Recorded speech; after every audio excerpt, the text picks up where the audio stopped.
At this time, many in the party criticized the confusion of industrial production under the planned economy and the consequences of collect cultivation.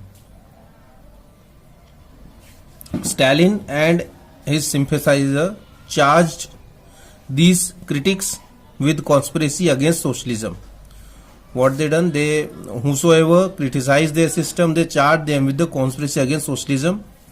Accusations were made throughout the country. By 1939, over 2 million were in prison or in labor camps. Most were innocent of the crimes, but no one spoke for them. They captured about 2 million people as prisoners and kept them in the labor camps, asked them to work for the government as labor, and they were innocent. They had done no crime, but no one spoke for them. No one is there who can spoke for them. A large number were forced to make false confession under torture and were executed. It means they were killed. They were beaten up to confess their crime, and as they confesses, then they were executed. They were killed by the government in a legal system. The global impact of socialism or the Soviet Revolution and the USSR.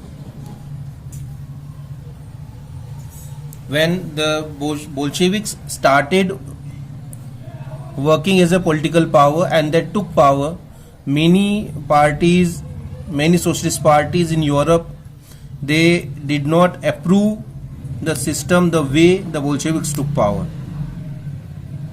But because they were fulfilling the hopes of workers and they worked as people's imagination, and when the farmers in other countries sees that how the socialist party in Europe, the Bolsheviks, working, it state fired people's imagination across the world. The imagination of people goes up in all the world with socialism, that yes, they are there who can give us a good life. So the socialist parties were formed in many countries, just like in Britain as well. The Communist Party of Britain, in China, in all other countries, in most of the countries, the socialist parties were set up. And the Bolsheviks, they encouraged the colonial people also to follow their experiment. Whatever the experiment done by the Bolsheviks, they ask and they encourage colonial people. They allowed them to come to Russia, live there and learn the system, and then to start the system in their country as well. The USSR participated in conference of many peoples of East, and the Bolshevik founded Comintern, an international union of pro-Bolshevik socialist parties. Through this Comintern, they spread the socialism in the world. There were some leaders who studied in Russia from other world, and the Russian leaders went to other countries and they came in touch to the people of other countries, and this is how the USSR had given a global face to the socialism till the start of the Second World War. But till 1950, many countries did not acknowledge the style of government of USSR, the system of government what USSR following, and it is till now it is believed that socialism cannot